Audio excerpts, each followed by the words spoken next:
Tribun News Today.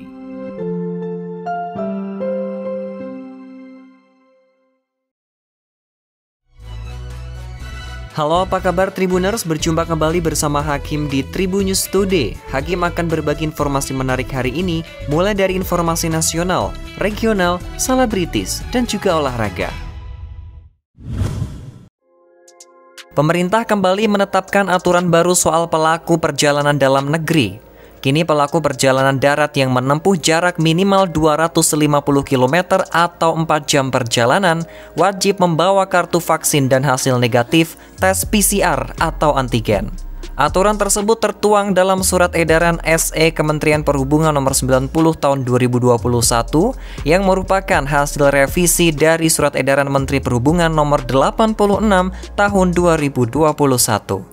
Direktur Jenderal Perhubungan Darat Kementerian Perhubungan Budi Setiadi mengatakan syarat perjalanan tersebut berlaku bagi pengguna kendaraan bermotor perseorangan, sepeda motor, kendaraan bermotor umum, maupun angkutan penyeberangan. Terkait hal tersebut, Kepala Bidang Pengembangan Profesi Perhimpunan Ahli Epidemiologi Indonesia (PAEI), Mas Dalina Pane menyoroti kebijakan wajib PCR atau antigen untuk perjalanan darat.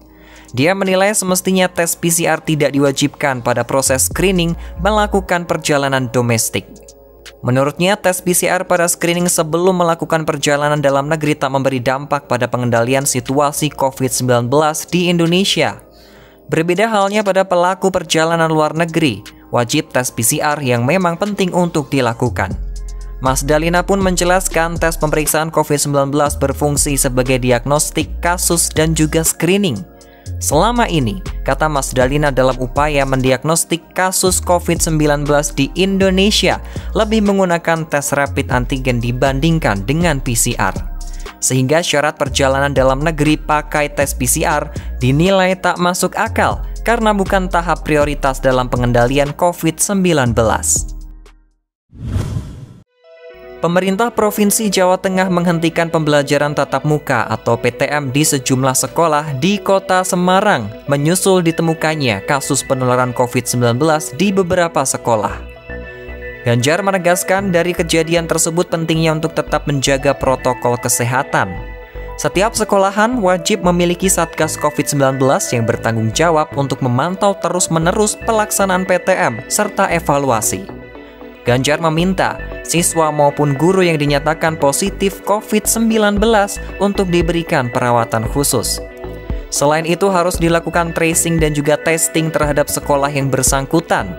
Namun demikian, orang nomor 1 di Jawa Tengah tersebut memastikan jika PTM masih terus dilaksanakan di sekolah-sekolah yang aman dan tertib protokol kesehatan serta tidak ditemukannya kasus penularan COVID-19. Sementara itu, Kepala Dinas Kesehatan Provinsi Jawa Tengah, Yulianto Prabowo, menuturkan bahwa siswa maupun guru yang dinyatakan positif COVID-19 harus menjalani isolasi. Pihaknya masih melakukan analisis terkait penularan COVID-19 di sekolah. Menurutnya, pelaksanaan PTM harus terus mentaati protokol kesehatan yang telah menjadi SOP. Hal ini untuk mencegah terjadinya penularan yang ada di sekolahan. Ria Ricis dan Tengku Ryan baru saja menjalani bimbingan pernikahan di KUA Kebayoran Lama. Keduanya mengaku mendapatkan ilmu dan pencerahan tentang membangun rumah tangga nantinya. Hal ini menjadi bagian dari kegiatan yang harus dilakoni Ricis dan juga Ryan sebelum keduanya sama-sama resmi menggelar pernikahan. Perihal pernikahannya, Ria Ricis mengatakan bahwa nantinya dia akan membatasi tamu undangan yang akan hadir. Meski tanggal pernikahan mereka sudah dibocorkan pihak KUA Kebayoran Lama, yakni pada 12 November 2021 di Hotel Intercontinental Pondok Indah, namun keduanya belum bisa memastikan memilih bungkam dan juga tidak memberikan bocoran soal tanggal dan juga lokasinya tersebut. Jelang pernikahan keduanya, Ria Ricis dan juga Tengku Ryan juga menjalani serentetan pemeriksaan di KUA. Hal itu disampaikan oleh Kepala KUA Kebayoran Lama, Jakarta Selatan, Haji Madari di kantornya. Ia mengatakan beberapa berkas masih ada yang belum dilengkapi oleh Ria Ricis dan juga Tengku Ryan. Pelatih bulu tangkis sektor ganda putra PPPBSI Heri Iman Pirngadi atau Heri IP menyebut kegagalan Kevin Sanjaya Sukamulyo dan juga Marcus Fernaldi Gideon menjuarai French Open 2021 dikarenakan faktor kelelahan. Diketahui Kevin dan Gideon gagal memenangkan French Open setelah dikalahkan wakil Korea Selatan Ko Sung Hyun dan juga Shin Baek Cheol di babak final French Open pada Minggu 31 Oktober kemarin. The Minions tumbang 2 game pertama langsung dengan skor 17-21 dan 20-22.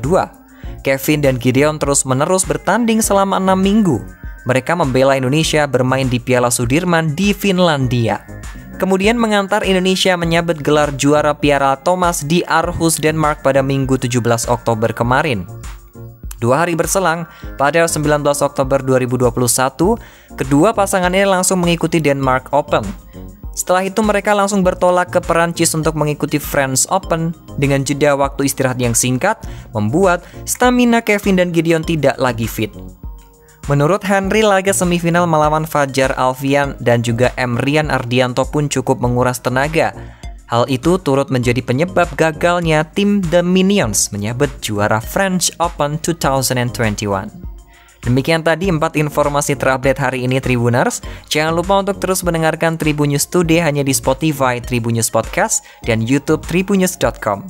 Tetap patuhi protokol kesehatan 3M dengan memakai masker, mencuci tangan dan menjaga jarak atau menjauhi kerumunan.